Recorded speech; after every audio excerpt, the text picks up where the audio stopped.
Olá, sejam bem-vindos às reuniões preparatórias do 10º Congresso Brasileiro de Direito Comercial. Eu sou Ana Frazão, uma das coordenadoras do evento, e hoje nós temos aqui uma pauta que sai um pouco das nossas discussões normais, que enfatizam os assuntos de direito comercial, mas que nós consideramos que é muito importante, porque se trata de um tema urgente que acaba dizendo respeito a todos nós, comercialistas ou não. Então, hoje nós vamos falar sobre o racismo no ambiente jurídico e temos como convidadas mulheres de destaque no meio jurídico. Então, temos conosco a coordenadora geral e diretora substituta do Departamento Nacional de Registro Empresarial, Anne Caroline Nascimento da Silva, e também as advogadas e professoras Fernanda Xará, Maria Cecília Andrade e Priscila Menezes. Desde já eu quero agradecer com muito carinho, em nome da comissão organizadora, a todas vocês, e dizer que é realmente um grande prazer e uma grande alegria estarmos juntos hoje para falar de um tema tão importante. E eu gostaria já de iniciar a nossa conversa provocando vocês sobre o próprio tema central da nossa sessão, ou seja, o que é realmente o racismo no Brasil? Qual é a experiência que vocês têm? Em que medida a questão socioeconômica atenua ou não o problema? Como isso acontece no ambiente jurídico, no ambiente corporativo? Eu acho que vai ser muito importante ouvir de vocês esse tipo de posição. E até para facilitar aqui, eu estou vendo assim as telinhas de cima, vou começar então com a Fernanda, depois eu vou descendo aqui as minhas telinhas, já agradecendo mais uma vez a todas vocês. Obrigada. Fernanda, por favor. Ana, obrigada. Quero cumprimentar as colegas aqui presentes também. Falar de racismo é lembrar da nossa Constituição, né? Por quê? Quando a gente trabalha a nossa Constituição Federal, a primeira coisa que vem falar é o quê? Lá no artigo 5º, olha, racismo é inafiançável e imprescritível, né? E quando a gente parte desse pressuposto, percebam, se formos olhar uma pena, em tese, né, um crime considerado como uma pena enorme. Por quê? Imprescritível. Qualquer hora que estiver acontecendo, podemos suscitar. Então, acho que até o legislador, ao se posicionar nesta seara, dentro da Constituição, trazendo esse fator como imprescritível, ele já veio trazer a gravidade do tema, né, do racismo. Né? E aí a gente sabe que muitas vezes vai ser classificado como crime de injúria racial, e aí vai poder ser, né? Tem todo aquele desdobramento, mas trazer o racismo diante aí de um fim de uma escravidão que a gente já sabe que teve, mas que até hoje, por um olhar, já se traz aí um racismo impregnado, por um gesto também já se traz um racismo impregnado perante a uma pessoa que a gente pode trabalhar aí com a pele, né? O negro. E aí eu quero contar uma experiência minha em São Paulo. Né? Cecília, que é de São Paulo, estava no shopping, Cecília, no JK. Por incrível que pareça, tinha sido a primeira vez que eu tinha ido ao JK. E eu sou, né, negra. E eu entrei no JK normal, vestida como uma pessoa normal que está indo passear num shopping. E eu lembro que o segurança não saía de trás de mim. Por incrível que pareça, o segurança também era negro, né? Então percebam, claro que eu percebi que ele estava ali realmente fazendo a função dele de segurança, ok, até aí. Mas era assim, eu encostava uma relojoaria ou alguma, né, que tinha ali uma joia, porque a gente sabe, né, os preços que tem ali. Ele encostava atrás de mim, discretamente, mas eu percebia. E eu via nitidamente nos olhos dele, olha, que era uma pessoa também negra, né? Que teve ali aquele racismo. Claro, eu não falei nada, nem nada, mas eu, na minha essência, eu falei, olha, isso ainda cheguei a comentar com meu esposo, isso é porque eu sou negra. E quando eu cheguei perto da Daslu, né? O sonho da mulher era conhecer a Daslu, né? Até porque a gente sabe que tem pouquíssimas.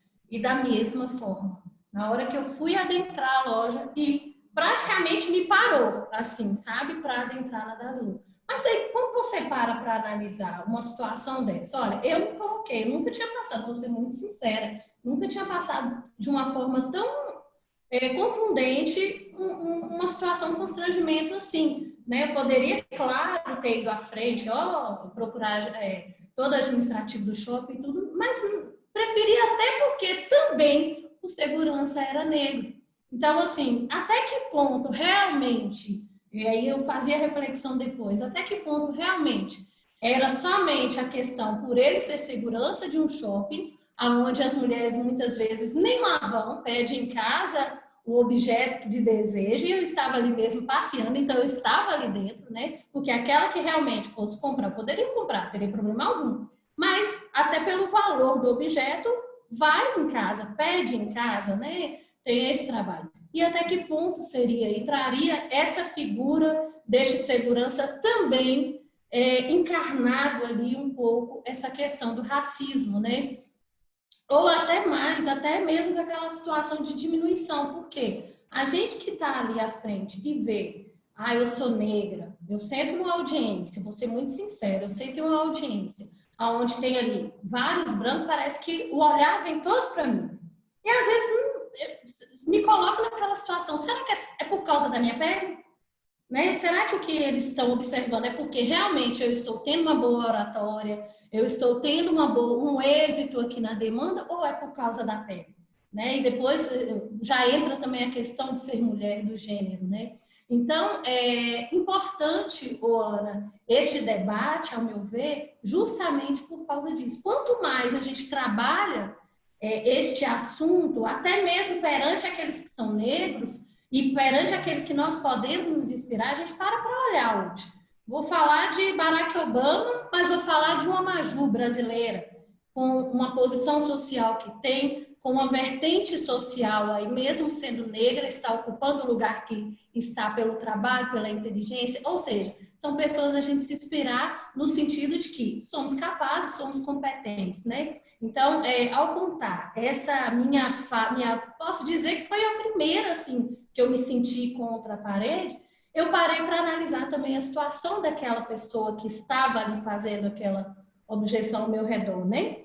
Então, assim, muito obrigada pelo convite. A primeira posição eu quero colocar realmente a importância da gente estar sempre debatendo, e eu acredito que as colegas também vão ter algo a contribuir nesse sentido, né? E para quê? Para a gente sempre estar desconstruindo este embate racial. Afinal, eu não tenho vontade nenhuma de estar respondendo uma pena por racismo, né? Acho que a pessoa em sã consciência, por quê? Porque é imprescritível, é inafiançável e etc. Mas para a gente também levar isso aí, colocar em outros setores, né? Essa reunião vai ter amplitude para muita gente. Então, a gente pregar esse enraizamento aí de acabar, sucumbir aí com esse racismo, tem todo dia ser dito e dito, e nunca vai ser um passado, sempre vai ser presente, principalmente no campo jurídico, né? Com certeza, Fernanda.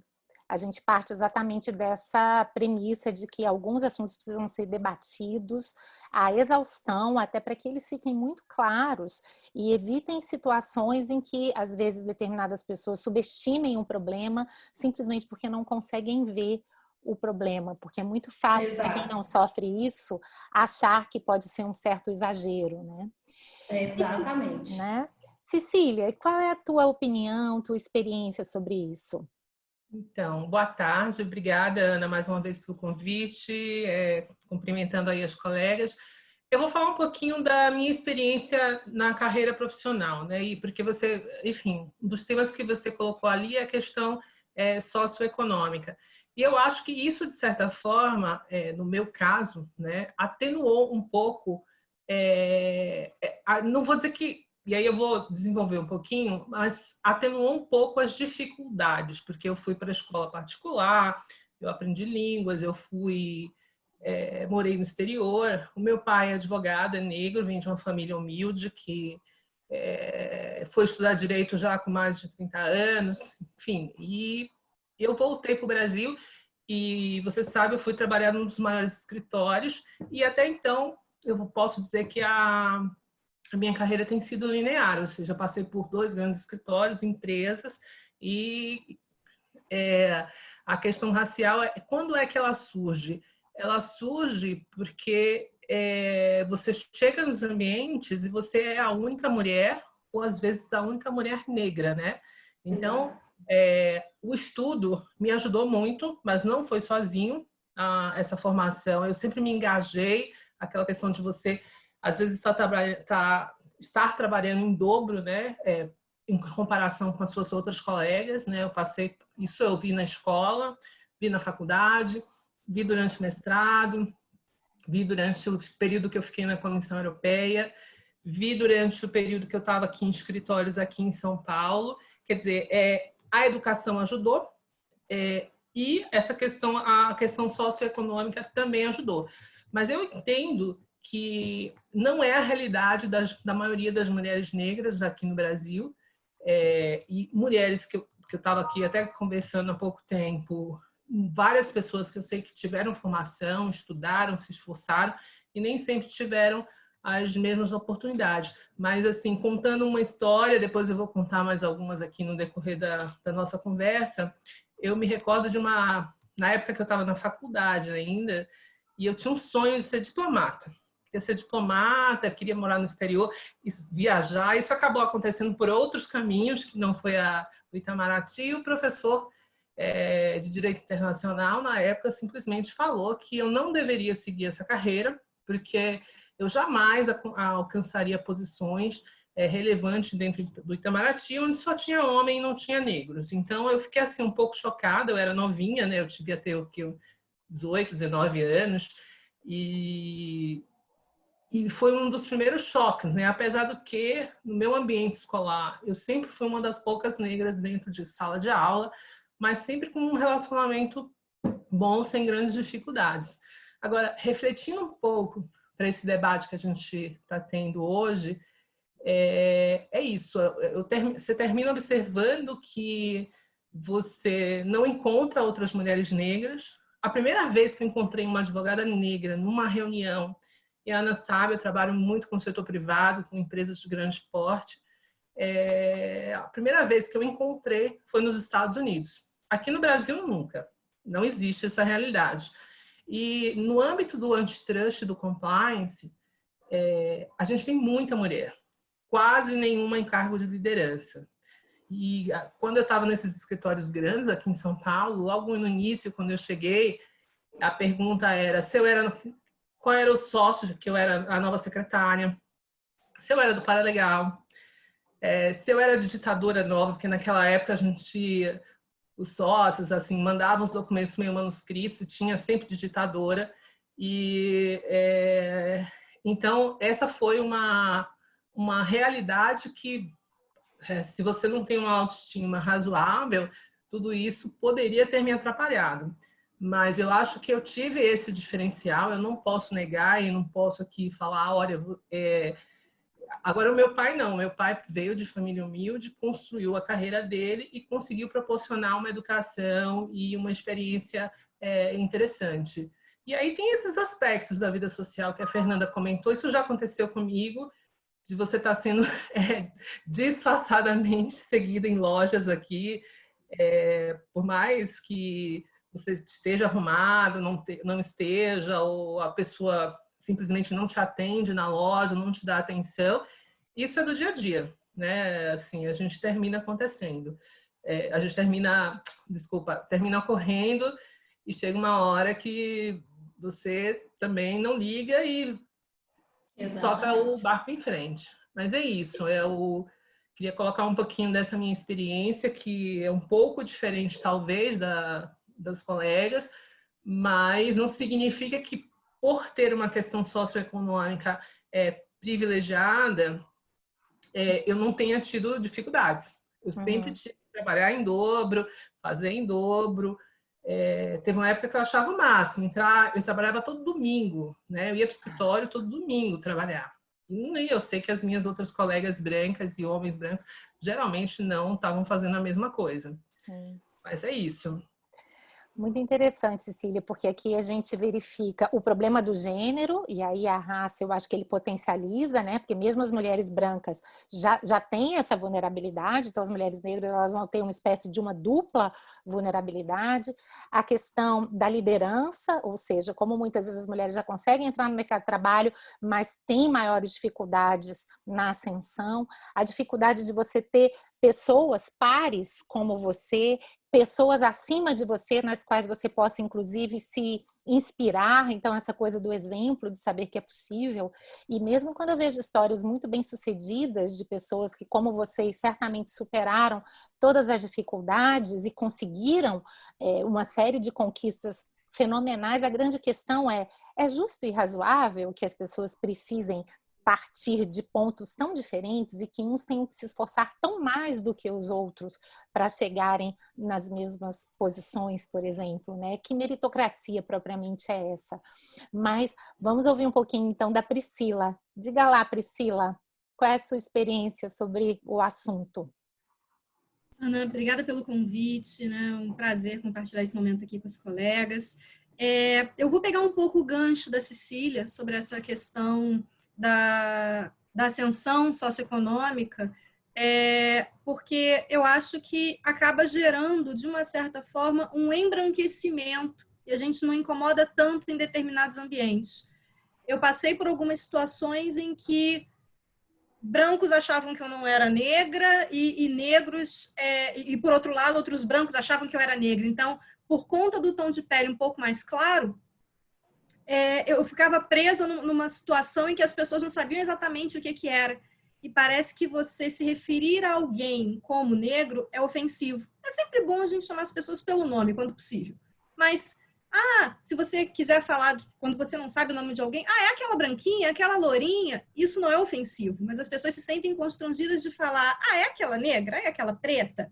As pessoas se sentem constrangidas de falar isso e ficam procurando subterfúgio, né? A morena, a mulata, sem se dar conta dessas problemáticas. Eu passei por situações do tipo, uma vez em sala de aula, pedi que os alunos contassem quantos professores negros tinham na instituição, e eles não me contaram. Porque eles associam, muita gente associa o negro com determinadas características fenótipos. E aí as pessoas me diziam, mas você não tem uma boca grande, seu cabelo não é crespo, então você não é negra.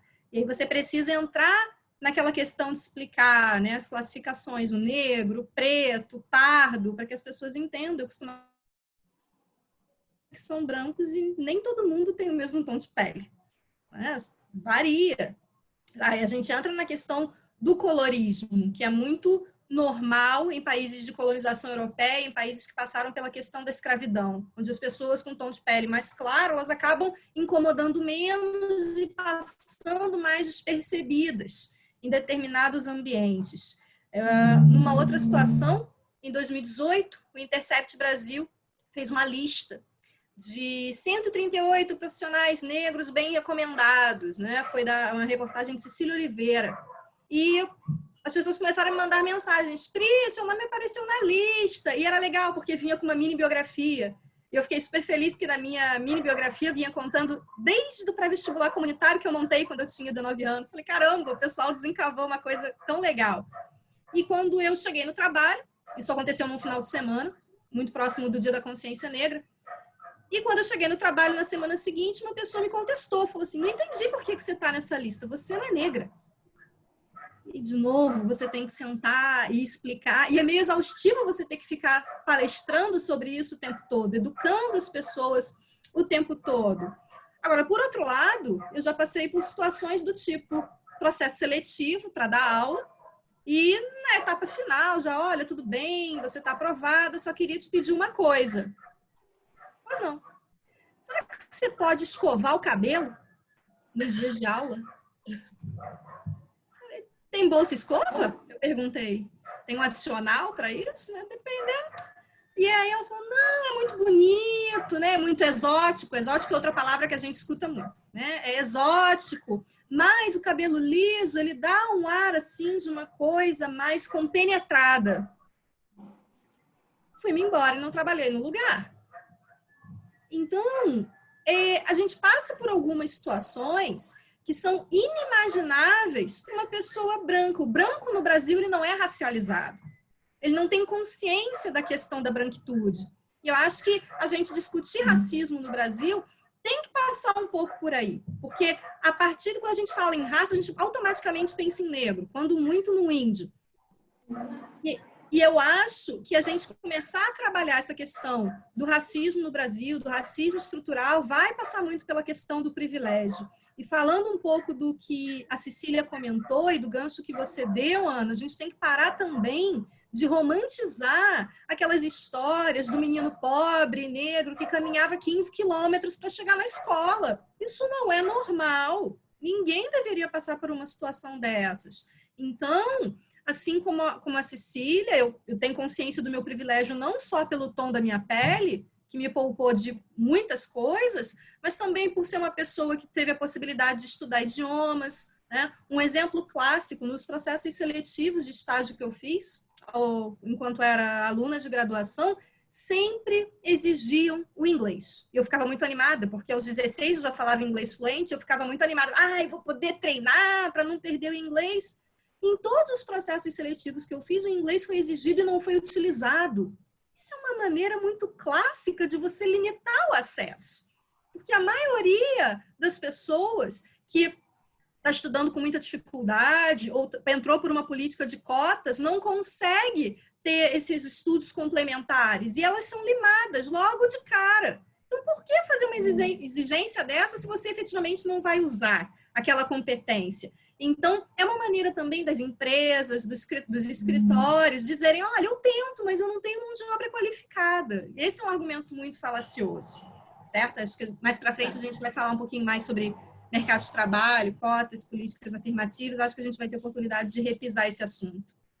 Com certeza, de fato concordo plenamente com você, não há consciência dessa branquitude e normalmente aquele que está na posição de privilégio, ele não tem noção ou uma reflexão sobre essa posição e nem a quantidade de trabalho e de energia de que as pessoas que estão em posições diferentes precisam empregar no seu dia a dia para administrar todas essas questões, o que muitas vezes é subestimado, mas a gente sabe, eu sei pela minha experiência de mulher, o quanto isso, na verdade, faz diferença e quando a gente vai acumulando vulnerabilidades, sem dúvida nenhuma que a diferença é muito grande. Mas, Anne, vamos então te ouvir sobre essa questão e depois a gente passa para mais perguntas. A Anne tem uma carreira super bem sucedida no setor público, talvez possa ter aí uma experiência distinta ou não, né, Anne? O que é que você tem a nos dizer? Sim, saúdo as colegas, professora Ana, é um prazer enorme estar aqui. Eu já tive a oportunidade de estar em alguns painéis, né, do Congresso Brasileiro de Direito Comercial. É um evento muito importante e eu parabenizo de verdade a organização do Congresso por trazer esse tema que é tão caro para a gente, que é tão importante a gente discutir no âmbito jurídico, né? A gente não vê esse tipo de discussão e é extremamente importante. Eu concordo com o que foi dito pelas colegas e acho que eu tenho a adicionar exatamente a visão aí do racismo institucional. O racismo, ele tem uma faceta institucional e estrutural no Brasil. E por isso, eu acho que independente da condição socioeconômica, a gente sofre diariamente situações de racismo. Exatamente. Você percebe o racismo? Você percebe o racismo quando você vai num restaurante, que poucas pessoas possuem acesso e você é a única negra que está dentro do restaurante. Você percebe o racismo estrutural quando você vai numa universidade dar uma palestra e você verifica que nos bancos universitários, a minoria, mas a minoria mesmo, assim, você tem um aluno, você tem 2 alunos, você tem 3 alunos numa classe de direito. Tal como quando eu me formei na PUC de São Paulo, exatamente o número de negros que tinham na minha sala eram 3 alunos. E você percebe diariamente no cotidiano essa presença marcante aí de um racismo estrutural na sociedade. O racismo, ele não é só a manifestação consciente do ódio. Eu acredito até que até a manifestação consciente do ódio, né, que as pessoas que têm esse preconceito arraigado, elas manifestam no cotidiano, também não estão afastadas aí das questões socioeconômicas, porque a gente vê uma série de artistas passar por isso diariamente, nas redes sociais principalmente. Mas você tem, principalmente hoje no Brasil, e eu acho que a promoção do debate é importante, inclusive, não só para a gente conseguir sanar a questão do racismo estrutural e do racismo institucional, mas de acabar com o racismo velado, desse viés inconsciente que tem o racismo. E aí eu vou trazer alguns exemplos práticos que eu sofro cotidianamente. Não tenho, assim, não sofro, de fato, manifestações conscientes de ódio, não tem ninguém nas minhas páginas postando, muito pelo contrário. Quanto a isso, inclusive, eu recebo muitos elogios e não tem esse tipo de problema. Mas você percebe ali no viés inconsciente. Você tem tanto um lado positivo, eu faço muitas palestras pelo Brasil em virtude do cargo que eu ocupo. Você sempre, quando termina uma palestra, você tem uma manifestação de alguém, e isso eu acho impressionante, porque todos os lugares que eu participo, que a gente profere palestra, no final, algum aluno, alguém que está na plateia, se aproxima, pede para conversar comigo, aperta minha mão, me abraça e fala, me senti representado. Sempre um negro, uma mulher negra que fala, é muito difícil a gente ver uma palestra proferida por uma mulher negra. Então, eu acho a importância, assim, do que você carrega quando você acaba ocupando esses espaços é, sobretudo, fundamental até para trabalhar, para as pessoas verem, não, é possível e eu gostaria de estar naquela posição e se sentirem representadas, né? Uma população que o IBGE aponta que tem mais de 55% da população declarada negra, não é factível que a gente não tenha mulheres negras nos debates. E outra coisa, assim, de viés de preconceito que eu vejo de viés inconsciente, você percebe muitos elogios que, na verdade, a própria pessoa não sabe que aquilo é uma manifestação de preconceito. Por exemplo, eu escuto frases do tipo, olha, como você fala bem, sua palestra é maravilhosa, você é negra e fala bem. Você Exatamente. sabe? E aí você percebe, assim, exatamente o que as colegas falaram, você tem que ficar reeducando diariamente as pessoas, porque você percebe que ela não tem o intuito direto de te infligir, de te deixar mal. Muito pelo contrário, ela acha que está fazendo um enorme elogio e não percebe o racismo, aí, o preconceito, o viés inconsciente velado. Então, acho que um debate desse tipo que a gente está fazendo aqui hoje é extremamente importante para o mundo jurídico, é extremamente importante, porque são esses debates que, além de levar a conscientização para as pessoas, conseguem, de fato, fazer com que a gente caminhe para minimizar aí a questão do racismo estrutural e institucional no país. Muito obrigada, Anne. Na verdade, isso que você disse até já é o gancho para a segunda rodada de perguntas que eu gostaria de submeter a vocês, que é exatamente o que você disse, esse racismo que é estrutural, mas que às vezes não é tão ostensivo, e que muitos dizem que é também uma forma de violência tão perversa quanto a primeira. Às vezes, o fato até da gente ignorar a violência é também uma forma muito forte da gente manter. E era isso que eu queria explorar um pouco mais com vocês. É isso que ocorre em parte no Brasil? Quer dizer, um racismo não totalmente assumido, que muitas vezes não é objeto de uma reflexão mais aprofundada. É um país em que a gente também estuda muito pouco, a gente sabe muito pouco sobre a escravidão, a gente estuda muito pouco a cultura negra, tudo o que aconteceu ao longo disso. Os nossos referenciais continuam sendo referenciais ainda muito brancos, muito europeus, e muitas vezes a gente se perde nessa falsa ideia do brasileiro, dessa cordialidade, né, de um povo afável, mas as coisas acabam não sendo exatamente dessa maneira. Vamos começar então com a Cecília. Cecília, queria te ouvir sobre isso. Eu acho que o silêncio, né, foi a tônica nos últimos anos, quer seja em relação à inclusão da mulher, e não só a diversidade racial, mas de gênero também. E eu acho que isso aumenta ainda mais a questão do racismo. E o tema, como a Anne colocou ali, que a gente vê os haters nas redes sociais, quando a gente olha para ele, você vê, às vezes, agendas muito antagônicas que pouco contribuem para o debate ou para a educação, né? A reeducação aí que a Anne mencionou. Um exemplo disso, eu acho, é que a gente testemunhou aí o assassinato daquele garoto lá no Rio, João Pedro. A sociedade civil brasileira só despertou para o tema quando viu aquelas imagens brutais do assassinato do Floyd. Então, isso é sintomático, é estrutural, como o racismo está organizado estruturalmente no Brasil, onde há uma crença, como você falou, de que nós somos uma sociedade multirracial e que não tem preconceito. Então, não é verdade, né? O racismo é um elemento intrínseco hoje, ele precisa ser debatido.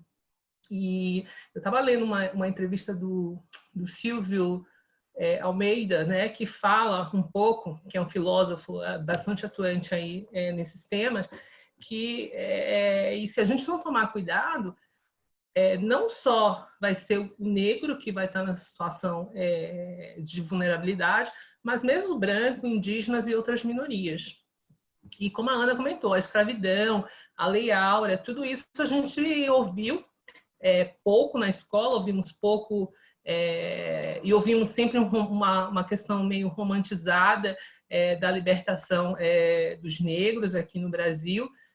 Como eu falei, eu tive um privilégio de nascer, de ter uma posição socioeconômica diferenciada, mas é importante que o resto da sociedade se coloque assim, colocar o sapato do outro, né? E o debate precisa ocorrer não apenas como ocorrem tragédias como essa, mas o tempo inteiro, né? A gente precisa estar com essa discussão acontecendo. A gente está atravessando um momento muito sensível, com campanhas dessas Black Lives Matter, as pessoas... Mas isso tem que ser incorporado a valores, tem que ter uma mudança de cultura, na minha visão, muito forte, tem que ter discussão.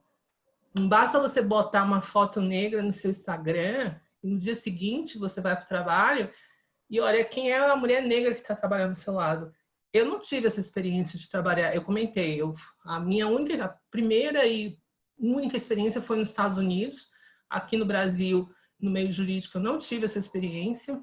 Então as pessoas precisam se perguntar, eu botei uma foto bonitinha no Instagram, aquela foto que estava aquela campanha aí há cerca de uma semana, 15 dias, e eu chego no trabalho e quem é que está trabalhando comigo?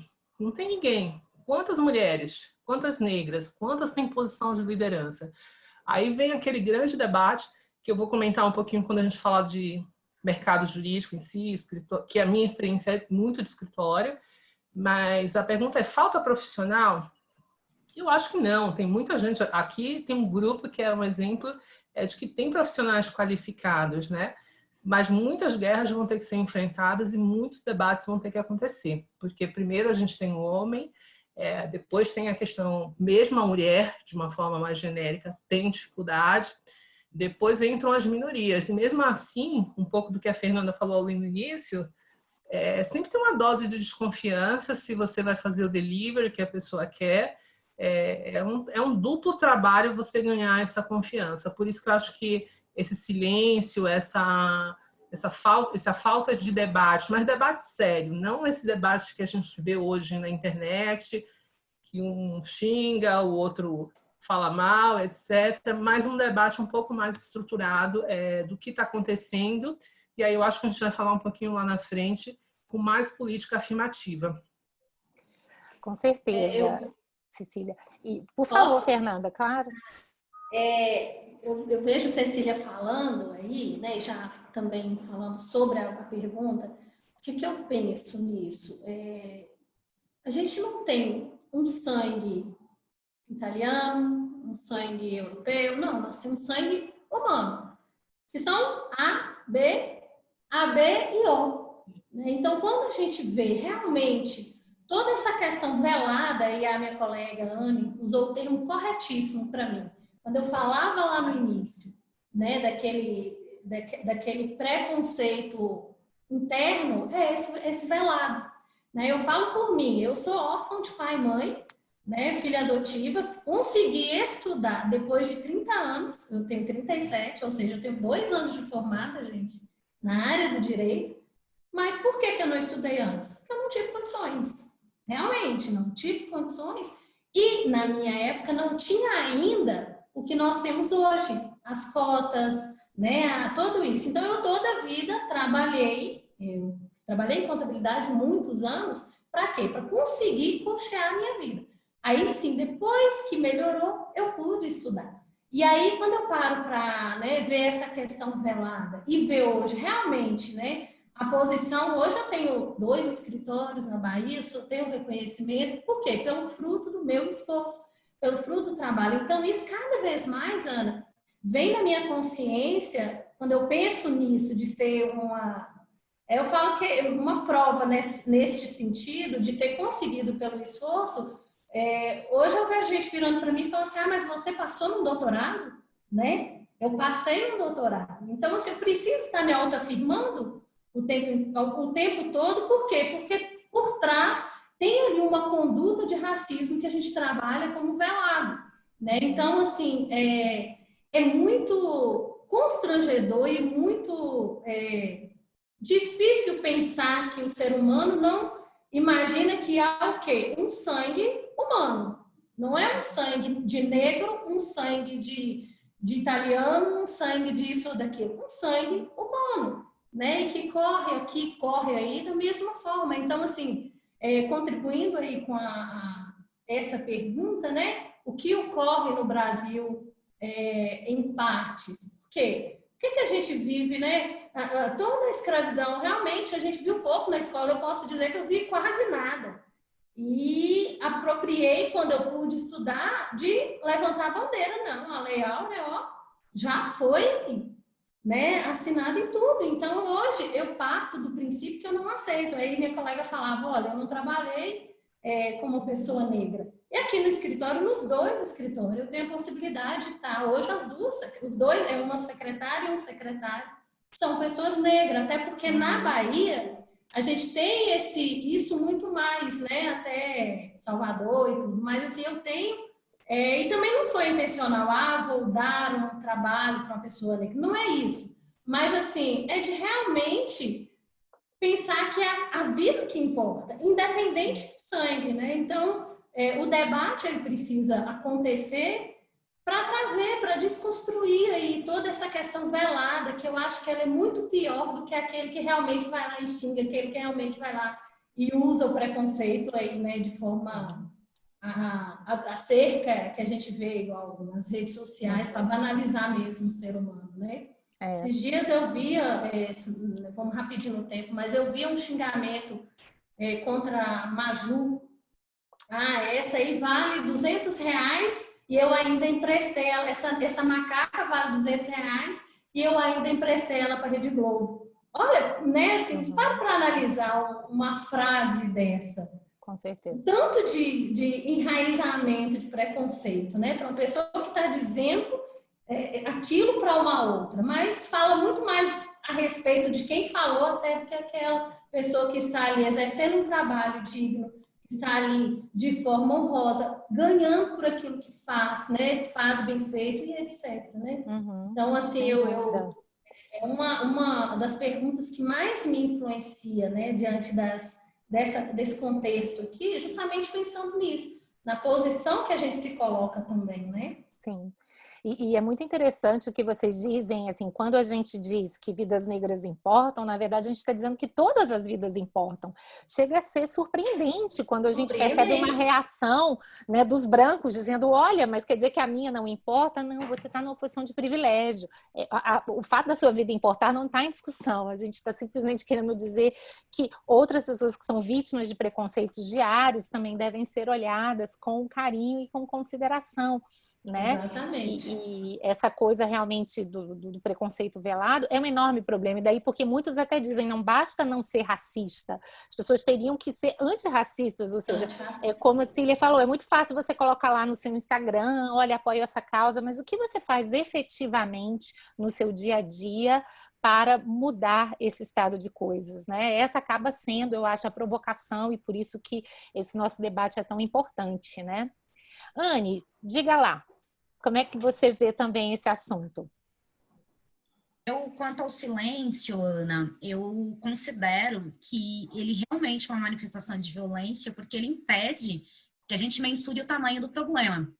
Quando você deixa de silenciar e traz para a pauta, traz para o debate, você assume de fato que existe uma dívida histórica e que o debate é fundamental para você conseguir sanear essas questões.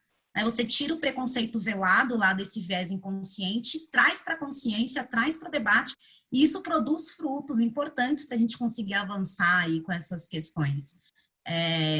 Ajuda a elaborar políticas públicas, né, voltadas para atingir a população negra, como ações, até ações privadas mesmo, organizadas pela própria sociedade, para a gente coibir o problema.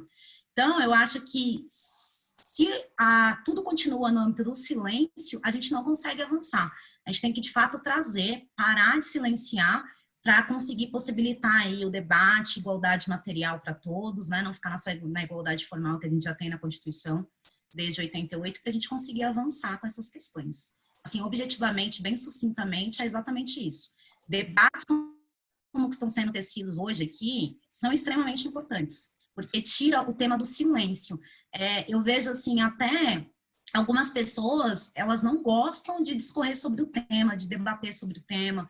Algumas pessoas preferem não existe racismo no Brasil, e são pessoas que até para elas estão muito bem intencionadas. Elas tinham que se debatendo sobre o tema, na verdade, você acabaria, assim, surgindo com uma questão racial e com uma diferenciação. E não é isso, é o contrário. O racismo, ele existe, a gente tem que reconhecer, a gente tem que conseguir mensurar o tamanho desse problema e atuar para evitar e para conseguir aí trilhar um futuro melhor para o Brasil, porque o Brasil é muito melhor que isso. A gente consegue avançar. Com certeza, Anne. E me preocupa muito tanto essa postura passiva que você mencionou, o problema não existe, não vamos tocar no assunto, porque aí sim nós vamos criar um problema inexistente, né? E uma outra postura que eu ainda acho mais nefasta, que é de muitas vezes você culpabilizar o vulnerável, né? Como quem diz assim, olha, quem está reclamando mimimi, se estivesse trabalhando duro, estava conseguindo as coisas, que também é uma forma extremamente agressiva de você endereçar esse tipo de problema. Mas, Priscila, queria te ouvir também a esse respeito. Eu queria pegar um gancho da Anne, porque quando ela falou da questão dos cumprimentos ali no final da palestra e da questão da representatividade importa muito, sim, e é um estímulo até, é um espelhamento, mas eu acho que, além da questão da representatividade, a gente tem uma questão que é de proporcionalidade. A maioria da população brasileira é negra, então a gente não pode achar normal que eles não estejam na maioria dos espaços de poder ou de liderança ou na academia.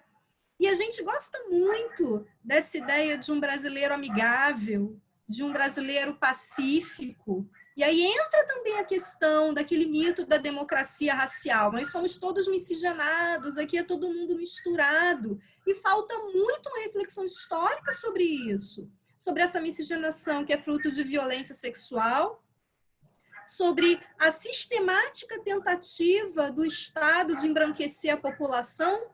Se a gente pensar nas políticas de fomento à imigração dos italianos, dos alemães que ganhavam terras, doações de terras para vir para cá, e o negro liberto ganhou um tchau, fique feliz, você está liberto. A lei de vadiagem, que era nitidamente voltada para recolher essa população negra que ficava ali vagando, não tinha o que fazer, porque não tinha onde morar, não tinha sua terra, não conseguia trabalho. Quando a gente discute a questão de voto é para a população letrada. Automaticamente você... Quer dizer, o fato da gente não ter tido no Brasil um sistema como o apartheid da África do Sul, que era bem demarcado, não significa que a gente não tenha construído a nossa sociedade com base no racismo. E eu acho que as pessoas precisam compreender que o racismo não é um ato isolado de chamar uma pessoa de macaco, né, como acontece muito em estádio de futebol. Isso também é. Mas o racismo, ele é uma estrutura e que, por muitas vezes, está enraizada, passa despercebido até pelo próprio negro. Essas afirmações que vêm como elogio, como a Anne colocou muito bem, né? E ela falou, como você fala bem e você é negra, né? Tem o preto de alma branca, tem a preta com traços finos. E as pessoas realmente acham que estão elogiando e não percebem. Preta com cabelo liso, eu escuto isso muito, mas porque eu tenho pé no índio. O cabelo realmente é do índio. Do índio, né? E o que acontece? Eu acho que essa discussão, muitas vezes eu sinto que essa discussão ela fica muito numa bolha, como se fosse o negro falando para o próprio negro. Então, essa iniciativa nesse espaço do Congresso é muito importante porque a gente extravasa essa bolha e fala para um público que não está acostumado com esse tipo de discussão. E aí entra o seu ponto das práticas antirracistas. Você se reconhecer como parte do problema é muito importante. Reconhecer o seu privilégio de branquitude é muito importante. Se informar sobre o racismo são os passos iniciais, mas depois a gente tem que ir além. A gente precisa de apoio a políticas afirmativas educacionais, O que eu escutei agora com essa polêmica da questão de não ter cota para pós-graduação e as pessoas falando, mas já teve cota para graduação, agora é cada um por si.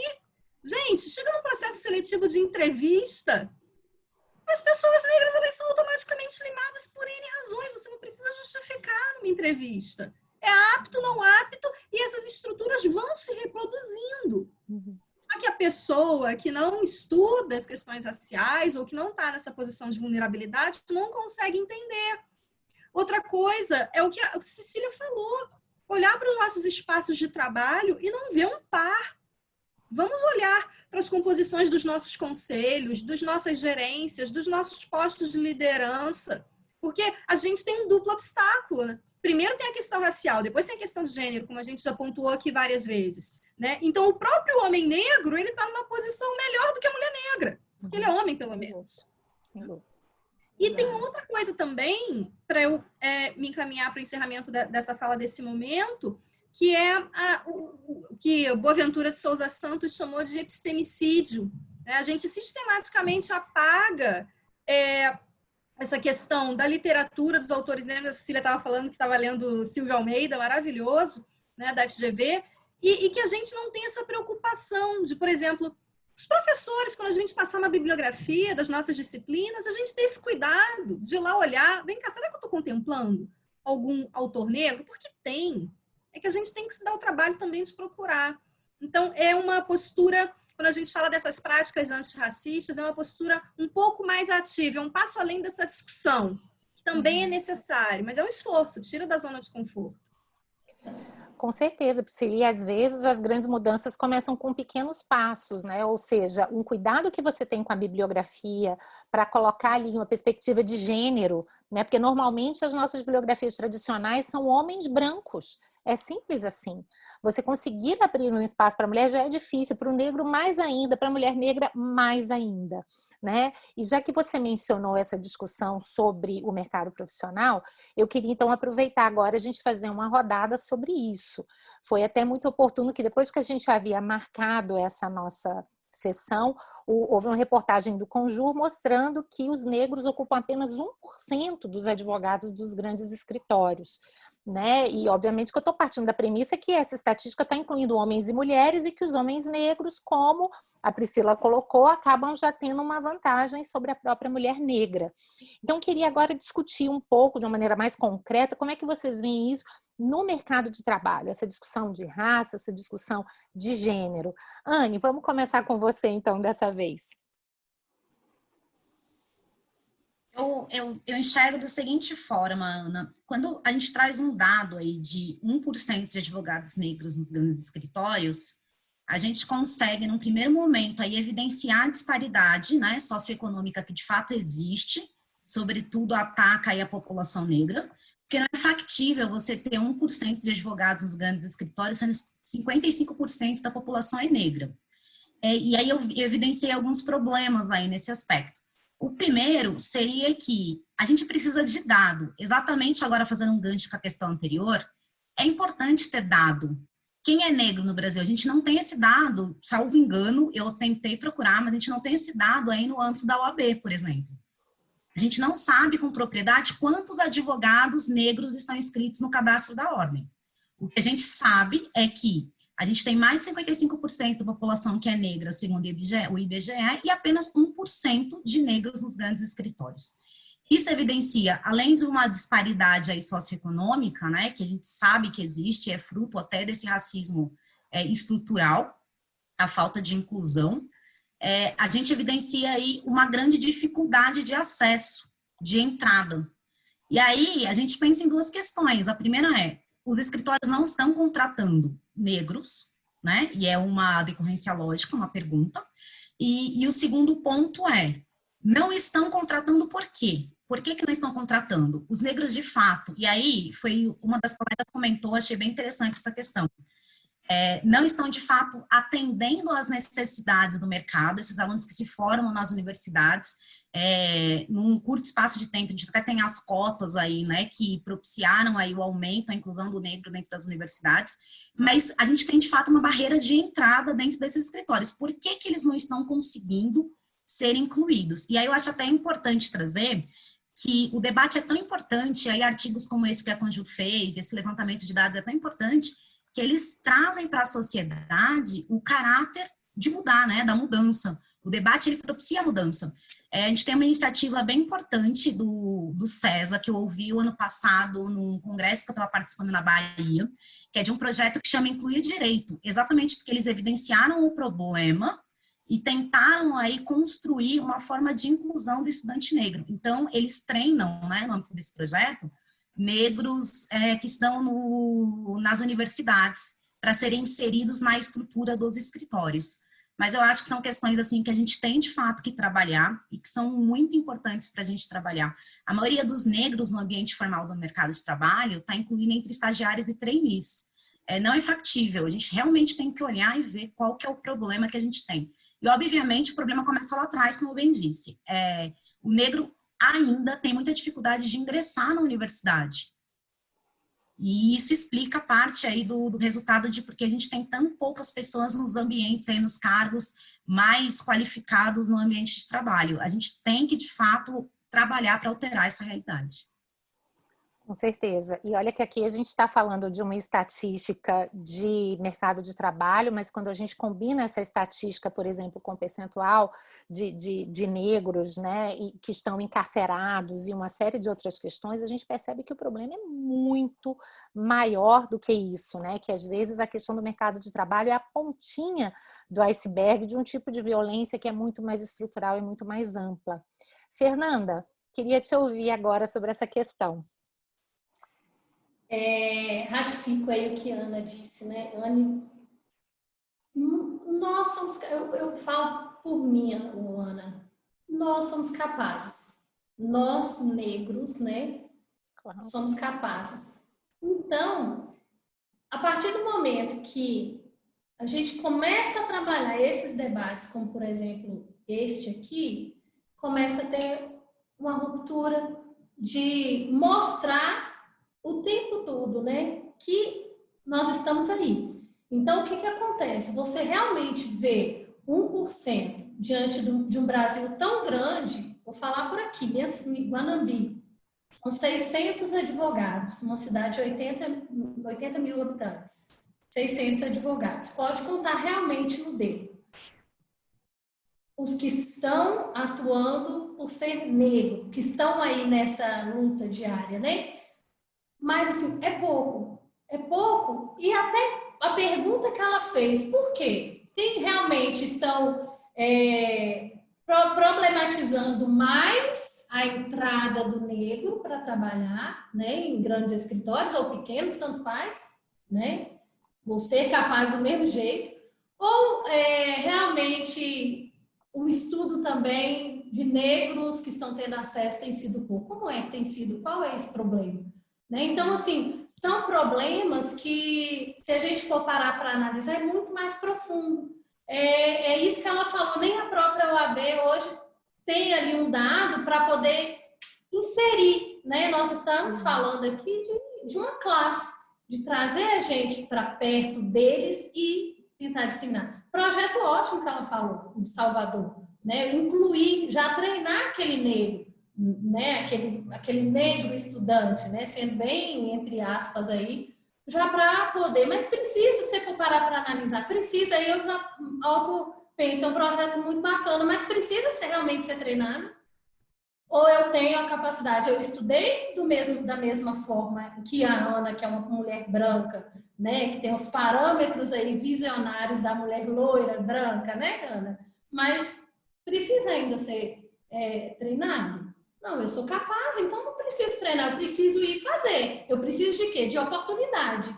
Né, Cecília? Da mesma forma, Cecília, por mais que ela tenha ali um padrão, igual ela falou, socioeconômico, mas ela, o que ela precisou? Da oportunidade.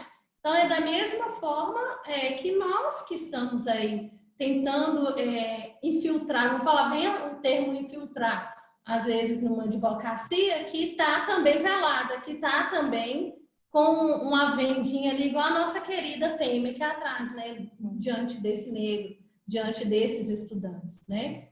Eu, graças a Deus, não posso falar, minhas turmas são todas e tem muitos negros, graças a Deus. Por quê? Também porque eu estou em um estado que predomina aí a questão negra, então vai ter realmente, mas vai para um lugar, para São Paulo, vai para o Rio Grande do Sul, para a gente ver. Aí não vai ter nenhum, às vezes, né, dentro da sala de aula. Então, eu penso que é realmente criar oportunidades, né, para inserir, e às vezes não ficar procurando por quê, né, e tudo, mas criar oportunidade para inserir, de qualquer forma, né, diante, porque só vai quebrar, Ana, eu acho que só vai quebrar esse preconceito, e aí eu volto à minha fala lá, é algo que é tão lá atrás, é algo que a Constituição considera tão sério e permanente, mas que se a gente não for todo dia, ó, enfrentando, a gente não vai conseguir quebrar, sempre vai ter esse velado e várias outras cortinas aí,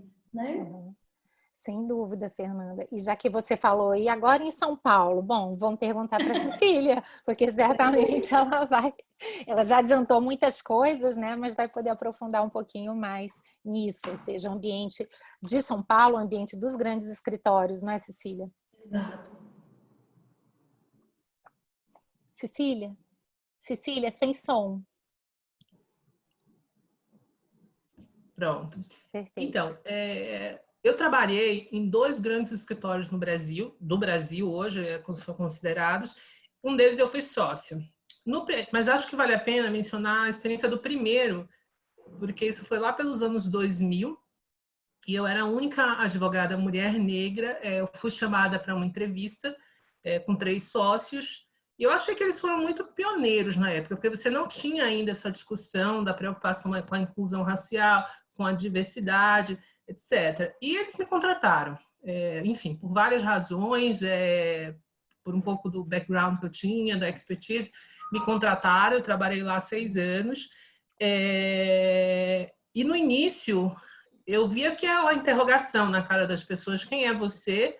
Né? Mas é aquilo que comentei, você trabalhou em dobro, trabalhava domingo, trabalhava feriado, etc. E aos poucos eu consegui estabelecer o meu espaço lá dentro, né? Pensando hoje nos debates que a gente tem, nos debates da questão negra e da inclusão, mas eu era a única.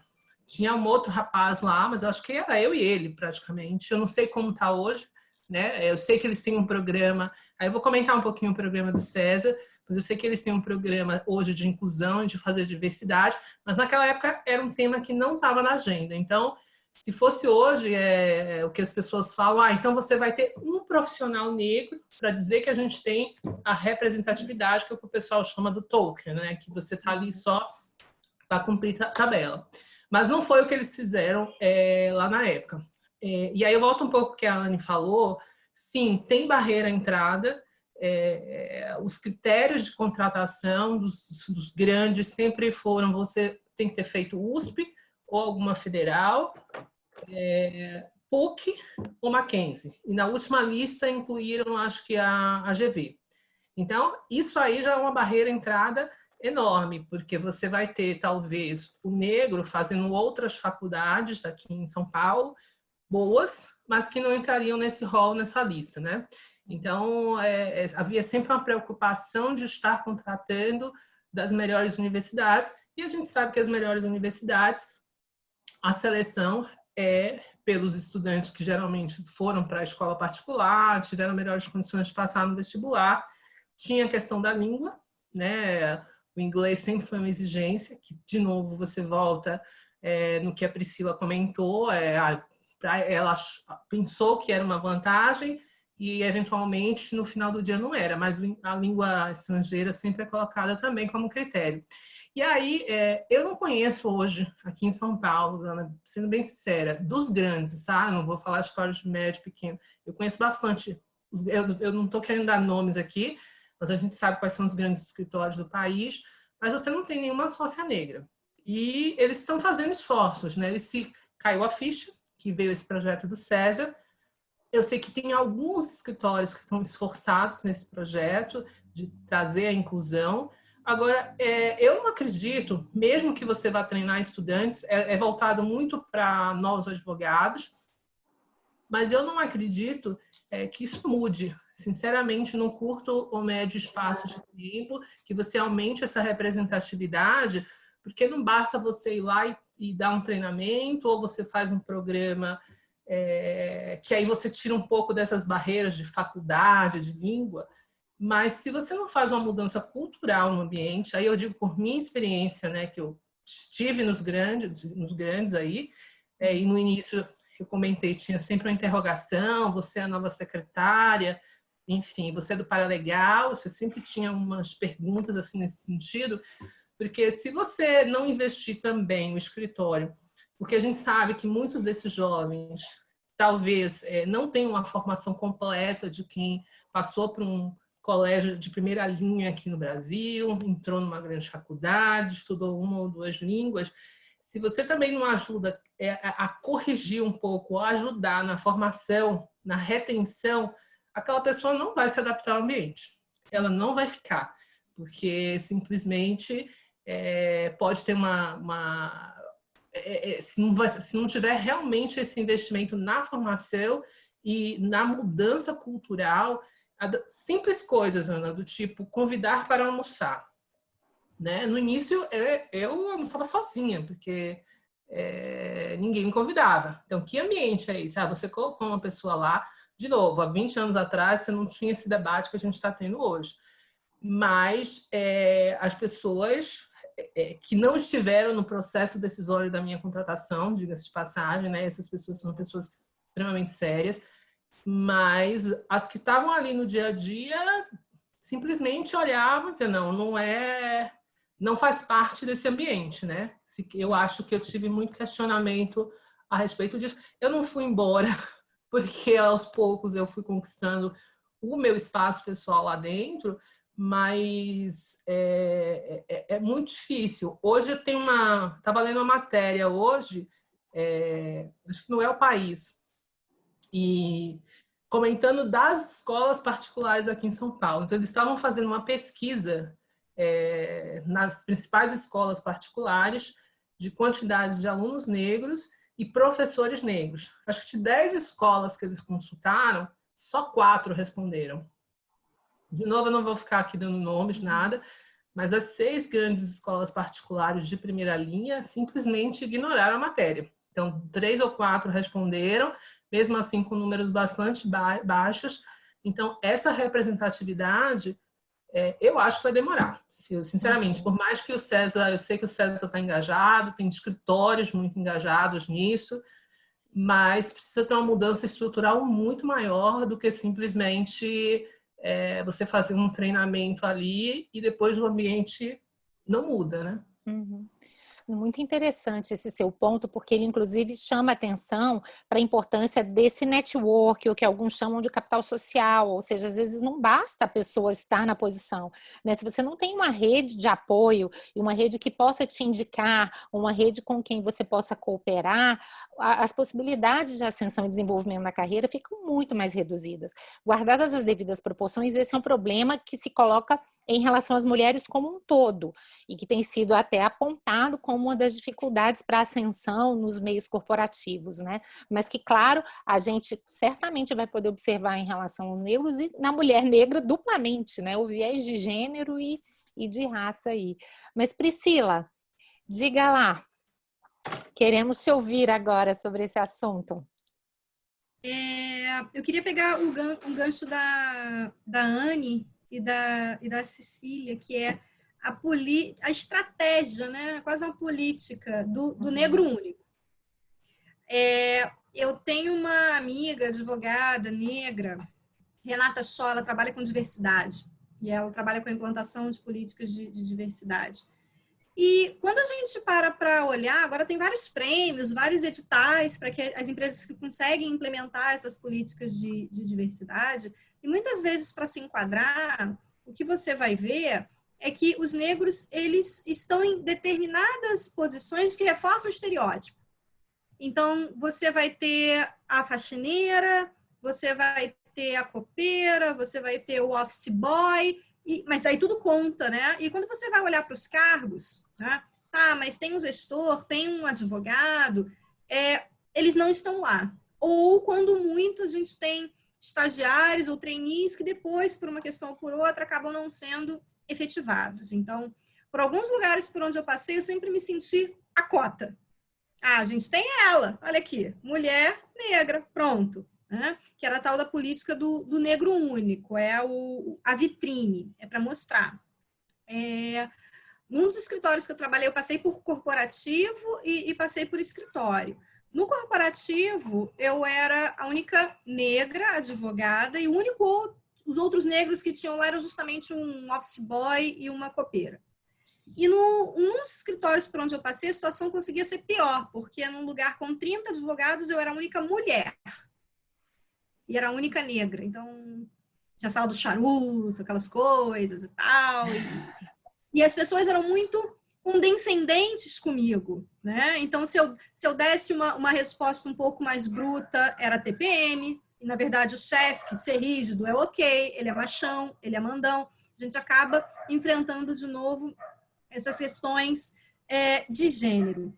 E eu queria também comentar um ponto da Cecília, que eu achei muito interessante da gente reforçar, que é o seguinte: a gente simplesmente pegar essas pessoas e colocá-las num ambiente sem nenhum tipo de adaptação das outras pessoas que estão lá, gente, ela não vai ficar. Se ela não tiver um emocional muito forte, um apoio familiar, uma rede de apoio forte, ela não fica, porque ela não aguenta. Então, você implementar uma política de inclusão não é só em número. É preciso que o ambiente esteja preparado para receber essa pessoa. Não é a pessoa que tem que se adaptar àquele ambiente, custe o que custar, que tem que se encaixar ali, ficar todo tortinho para se encaixar. O ambiente precisa estar preparado para receber essa pessoa. E aí a gente precisa olhar também para o próprio setor de RH. Será que os critérios que vocês estão colocando, os critérios que vocês estão buscando, eles não são automaticamente exclusivos? A questão eu vou voltar para a questão do cabelo, porque a questão do cabelo, ela é crucial. Né? Eu não passei por isso uma vez, mas as pessoas que têm um cabelo crespo, bem crespo, ou que usam dreads, que querem usar os seus cabelos mais naturais, elas passam por muitos problemas, do tipo, por que não prende? Por que não raspa? Se for homem? Isso tudo interfere. É aquela questão da gente querer que as pessoas não ostentem determinadas características que são típicas dos negros. Então, eu acho que tem tantas questões enraizadas nisso, que passa pela questão da formação lá atrás, das questões de políticas afirmativas, passa por uma questão do RH, para aquele primeiro ingresso na corporação, na entidade, no escritório. Depois ela passa por uma questão do olhar da liderança. Esse tipo de mudança é top-down. Não adianta. Se o gestor não quiser, se os líderes não quiserem, não acontece. Então, eu acho que é devagarinho, acho que é conversando, acho que é mostrando. Vou de novo parabenizar vocês por essa iniciativa, porque ela é sensacional. A gente precisa falar nesses espaços que não estão acostumados com esse tipo de discussão, mas desde que a gente não pare nesse passo, sabe? Que esse seja só o primeiro. Sem dúvida. Gente, até a conversa está ótima, mas infelizmente a gente já vai ter que se encaminhar aqui para o final. Então, vou submeter aqui já a última rodada de perguntas e que, na verdade, vai provocá-las aí a fazer um arremate dessas ricas conclusões que a gente teve aqui. E, na verdade, o que eu queria provocá-las é porque muitos autores, né, a própria Lilia Schwartz, ela, um livro que eu acho muito interessante sobre o autoritarismo no Brasil, ela mostra que no nosso país o racismo ele precisa ser visto num contexto maior, das nossas raízes patrimonialistas, autoritárias, todas as dificuldades que a gente tem de separar o público do privado, de reconhecer a igualdade para todos.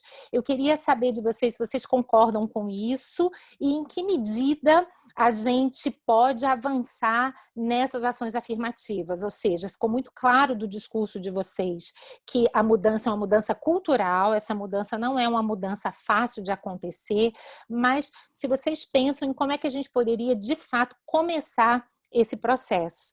Cecília, podemos então iniciar com você?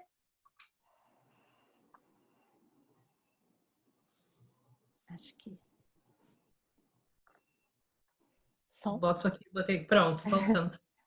Eu li alguns trechos, não li o livro inteiro, mas eu estava muito interessada na época na história ali da corrupção, que ela trata no livro, mas ela traz toda essa discussão da história do Brasil, como a história foi contada. E uma coisa que a Priscila comentou já, quer dizer, quando você teve a Lei Áurea, que oportunidades foram dadas, né?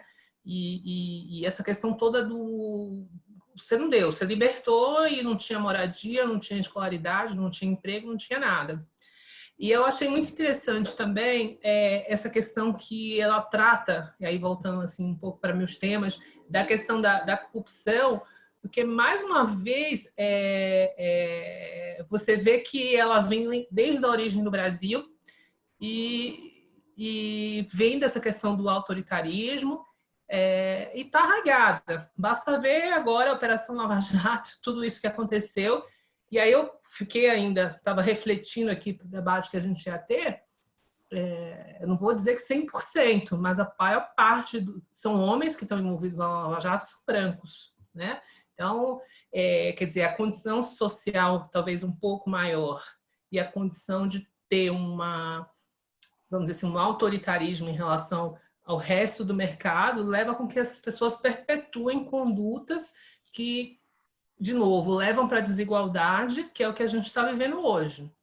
E as ações afirmativas, eu acho que são importantes, porque o discurso meritório ele é insuficiente.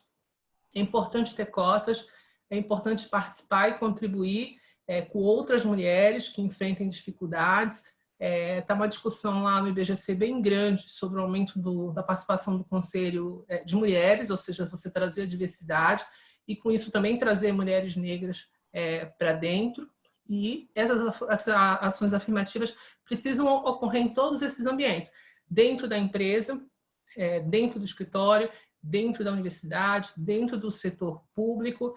Enfim, eu sei que muitas vezes, a Ana comentou isso, as pessoas são um pouco críticas em relação a esse discurso, mimimi, reclamação, mas são pessoas que, obviamente, elas nunca tiveram dificuldade, nunca entraram numa sala de reuniões e você era a única mulher, ou a única mulher negra, ou como, já não lembro quem comentou, você entra num restaurante e as únicas pessoas negras são os garçons. Depois que você passa não, ela é bacana, ela é preparada, ela tem uma rede aí de networking bacana, você passou na prova, ok. Mas será que todas as mulheres são submetidas a essas mesmas provas? Isso eu fiquei pensando bastante. E nesses 20 anos que eu estou aqui em São Paulo, eu continuo não enxergando esse aumento de representatividade. Então, a ação afirmativa é importante. Acho que quando eu estudei não tinha cotas, mas eu sou super favorável a cotas, não apenas na faculdade, na graduação, na pós, mas também nesses conselhos, principalmente de empresas públicas. As privadas vão querer olhar a melhor governança possível e trazer a diversidade. Mas trazer um modelo já de empresas públicas, de mais mulheres participando do processo decisório, eu acho que isso é muito importante. Enfim, eu acho que um pouco para resumir aí o que eu penso a respeito desse assunto. Muito obrigada, Cecília. Anne, queria te ouvir também sobre essa questão, como aí a nossa última rodada. Acredito, a Lília é maravilhosa, né? A professora Lília é muito boa, tudo que ela escreve é maravilhoso, assim, indicaria para a leitura do país, assim, todo mundo deveria ler. Com efeito, eu acredito que a perpetuação do racismo, ela começa com características, né, da sociedade brasileira que permanecem. E como bem traz a professora Lília, até num outro livro dela, que é o Espetáculo das Raças, ela traz exatamente que o racismo ele não acabou. Aliás, quando acabou a abolição da escravatura no país, a gente teve várias teorias científicas, né, para perpetuar, para fundamentar o racismo. E isso, de fato, dentro de um contexto que a gente tem de paternalismo, das pessoas não sabendo ali dividir o público e do privado, você não consegue incluir as pessoas, né, que já tinham sido marginalizadas, excluídas desde a época da abolição, 132 anos depois. Então, a gente vem aí com um viés que 132 anos depois da abolição da escravatura, você ainda tem aí um país totalmente desigual para a maior parte da população. Eu acredito, assim, são leituras que ela tece ali, debates que ela tece profundos e bem importantes até, para a gente entender, né, as características da sociedade brasileira e como isso influencia até hoje mesmo aí as questões raciais. E, tendo em vista isso, acho que até um gancho mesmo para a questão das políticas afirmativas, né? Você precisa de política afirmativa no Brasil. Você precisa de uma ação para garantir igualdade material. Como você bem falou, professora Ana, no início dos debates, ainda tem as pessoas ali mesmo, né? Que falam, mas é necessário, mas isso é desigualdade com as outras pessoas. É exatamente isso, esse tipo de argumento, ele decorre exatamente da falta de conhecimento e de discussão sobre todo um passado histórico brasileiro. E por isso, mais uma vez, que num debate como a gente está fazendo hoje, é extremamente importante. As pessoas têm que se conscientizar. Elas têm que entender que o problema é geral. O problema do racismo não é um problema do negro. É um problema da sociedade brasileira. As questões raciais, essa discussão, elas só enfraquecem o desenvolvimento do Brasil como um todo. A gente tem política racial, sim, né? Uma ação afirmativa, sim, para garantir igualdade material. Senão a gente vai ter uma Constituição brasileira que é linda, que é aquele texto maravilhoso, mas que não passa a programática exatamente pelas ações que a gente faz todos os dias. Eu acho até bem interessante trazer aqui para o âmbito da discussão, professora, a questão do racismo, né? Não basta não ser racista, mas você tem que ser antirracista. E é exatamente dentro desse contexto, você tem que participar, você tem que ter ações não só para coibir aquelas manifestações conscientes de ódio, mas ações diárias para você enxergar nos lugares, nos espaços e conseguir identificar por que não temos negros nesses espaços, por que nos bancos das universidades não temos, por que nos cargos de liderança, nos cargos do legislativo, na própria magistratura, a gente tem um número tão baixo de negros. A sociedade em si tem que, de fato, dar as mãos aí e atuar conjuntamente para a gente conseguir avançar, senão a gente não vai avançar. O racismo é um problema de todos, ele tem que ser debatido, ele tem que ser discutido. As ações afirmativas, de uma vez por todas, elas têm que nortear as políticas públicas, sim, e a sociedade tem que entender o porquê, a razão disso e para o que ela se presta, o que ela faz, e todo mundo tem que entender que o que ganha, quem ganha, né, com o fim do racismo no Brasil, são todos. A gente vai uma sociedade muito melhor, muito mais plural, de fato, e a gente sabe aí da importância da diversidade. Não é só a população negra, mas é para o país. O país merece isso. É muito interessante esses pontos que vocês estão colocando, porque durante muito tempo a desigualdade foi vista como uma espécie de preço a pagar pelo crescimento econômico. E hoje a gente tem toda uma literatura dizendo que o excesso de desigualdade, além de ser moralmente arbitrário, ele subverte por completo o crescimento econômico de um país. Há um desperdício de talentos. Quando a gente imagina o desperdício de talentos de filhos de pessoas negras ou pessoas pobres que não conseguem desenvolver as suas aptidões e que, portanto, jamais conseguirão, de fato, colocar as suas ideias, né, as suas inovações no mercado, a gente vê que claramente não é demagógico essa ideia de que quando a gente está tentando assegurar esse mínimo de igualdade, no fim das contas a gente está pensando no bem-estar de todos, né? Mas como é difícil ainda para muitos que estão na posição de privilégio terem essa ideia, né? Priscila, vamos então ouvir agora essas considerações finais. Eu gosto muito quando a gente acaba voltando, né, para um ponto originário. A professora Lília, o tempo todo, ela faz esse gancho histórico. E quando ela fala, olha, a questão do autoritarismo e até do racismo, ela vem lá da colonização? Vem. A gente teve uma colonização excessivamente violenta. Só que essa violência no Brasil, ela virou epidêmica. E ela está normalizada. Ela está de um jeito que a gente parece que ficou meio anestesiado. Então, quando a professora Ana falou mais cedo, né, da questão da população carcerária, além da questão da população carcerária, se a gente olhar para os índices de mortalidade de jovens negros, parece que a gente está em guerra civil com a quantidade de mortos, né? Quando a gente olha, por exemplo, também, partos normais, as mulheres negras são as que recebem menos anestesia. Tem um estereótipo de que a mulher negra é forte, que ela aguenta. Então, a violência, ela se manifesta de tantas formas, o racismo, ele se manifesta de tantas formas, e a gente precisa começar a problematizar essas coisas. quando ela traz a questão do autoritarismo, né? A professora Lilian, a gente está retornando para um padrão de família tradicional brasileira, centrada no homem. Que sociedade é essa que as pessoas acham que a gente tem, quando no Brasil a maioria dos arrimos de família são mães solteiras? Então, a gente também, às vezes, retorna para os padrões que, na sociedade atual, eles praticamente não são verificáveis. Tem uma outra questão que a professora Lilian traz também, que eu achei muito interessante, né? Ela fala do mandonismo, né?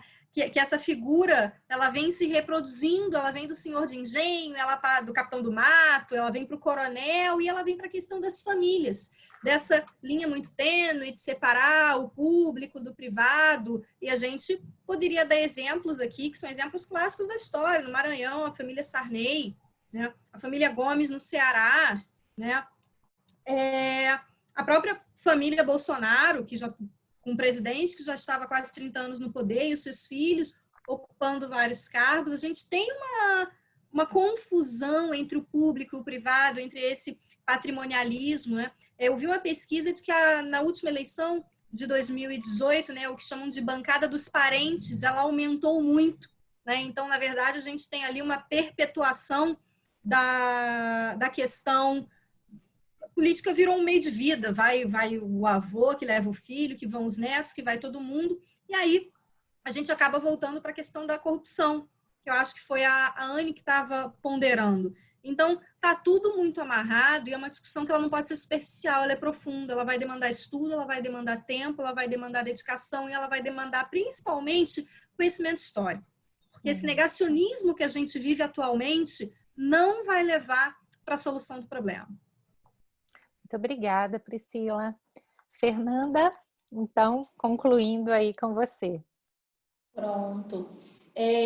Quando a gente cita, né, professora Lília, eu logo trago a palavra república, né? Porque a gente tem a palavra república, que é o quê? Res, né? A coisa pública é de todos.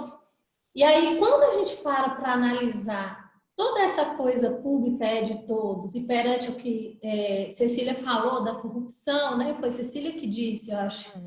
E que a gente para pensar, toda vez que há esse desvio, né, daquele que está ali num cargo público, exercendo ali, né, um legislativo, por exemplo, e que há esse desvio, que seria ali também funções também do negro, pela própria palavra república, olha, aí já há uma extrema desigualdade, né? E ter aí acho que foi Anne falando da política pública, ter aí as questões, as ações afirmativas o tempo inteiro, batendo, é a gente lutar por um mínimo dessa que a gente tão chamada república, né? A gente está todos os dias realmente trazendo essas ações para que traga essa palavrinha república para todos, porque só assim a gente vai tentar aí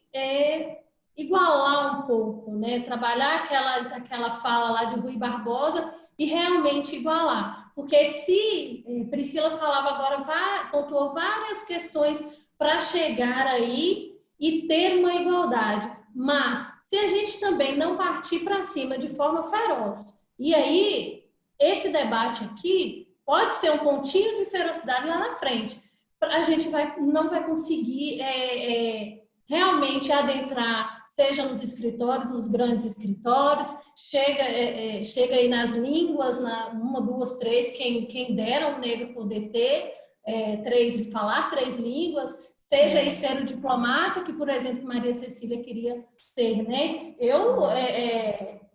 Se você for parar para pensar, realmente, às vezes um negro estudante, o massa que ele ainda vira e fala assim, olha, eu quero ser um juiz, mas nem passa na cabeça que ele pode ainda adentrar todo o Itamaraty. E ele pode, né? Eu tenho plena convicção que pode, né? E basta, por quê? Porque basta de quê? Basta da capacidade.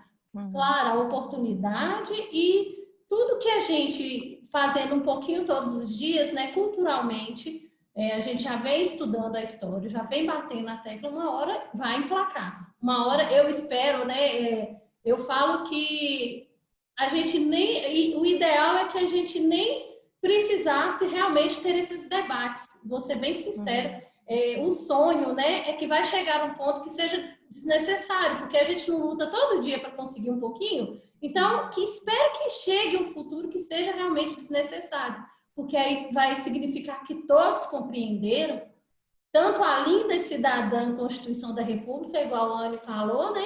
E também que realmente a nossa cultura é para todos, a República ela é para todos, né? Então, eu quero concluir e agradecer o nobre debate aí com vocês e simplesmente. Ana, eu queria fazer só um comentário final, agradecer aqui a oportunidade, foi bem interessante. Vai ser bastante interessante que esse tema seja parte lá do seminário de Direito Comercial, mas assim, eu estava lembrando um pouco de uma frase a gente falou aqui da Maju Coutinho, né, das líderes aí que representam, e num dos debates que ela participou por conta dessa onda de violência que estava acontecendo nos Estados Unidos, especialmente, que a gente seja, para ser efetivamente antirracista, né, é preciso que a gente, né, seja convidado também para eventos que a gente possa falar sobre os temas que a gente domina, os temas da nossa agenda de conhecimento, e não só sobre essa pauta racial, né, aquilo que a gente fala uma visão limitada, e a mulher negra, né, tem talento, tem capacidade para debater temas sofisticados e técnicos. Nessa época de pandemia, né, não tenho muito o que reclamar, porque eu tenho sido chamada quase que semanalmente para participar de debates e conversas com diversas instituições de primeira linha, mas eu sou muito grata a isso, mas eu queria ver como vai ser no chamado novo normal, né? Como é que isso volta depois, se essa vai ser uma preocupação na pauta das universidades, nas instituições, enfim, nos escritórios. Fica aí uma mensagem, o espaço aberto foi excelente para o debate, mas é importante também que não sei se você viu, aquele grupo WIA, né, da Human in Antitrust, lançou aqui um manifesto justamente sobre esse período da pandemia, que está tendo 1000 webinários, etc., e que predominantemente você tem homens, né? Então, isso precisa ser revisto quando a gente voltar a esse chamado aí novo normal, e também trazer as mulheres negras para discutirem os temas realmente que eu acredito que cada uma aqui tem uma especialidade, uma área de conhecimento que a gente domine. Eu até mandei um comentário para as meninas aqui, olha, além da pauta da mulher, precisa ter também a questão aí, ver a questão racial e de outras minorias. Mandei um recadinho lá para elas, vamos ver se elas anotam lá. Dúvida, filha, mas obrigada, viu, Ana? Imagina, olha, foi um prazer enorme, a minha admiração por todas vocês só aumenta. Eu, como mulher, consigo imaginar, mesmo sendo uma mulher branca, com boa posição socioeconômica, por tudo que eu já tive que passar, eu consigo minimamente tentar imaginar o que muitas passaram, e acho que esses espaços são realmente super importantes. Eu considero realmente um privilégio a gente poder ter essa discussão, eu considero um privilégio poder ouvi-las e tê-las como, sem dúvida nenhuma, grandes exemplos aí de mulheres batalhadoras que conseguiram chegar onde chegaram, mantendo toda a força, mas mantendo também a doçura, que eu acho que é uma característica de todas. Então, fica aqui o registro do meu carinho, da admiração, em nome também do Congresso, e espero que essa seja a primeira de muitas iniciativas, não só para falar desse problema, mas também para falar dos assuntos sérios, como a Cecília muito bem colocou. Então, um grande abraço a todas vocês e muito obrigada, foi realmente um privilégio e uma honra tê-las conosco.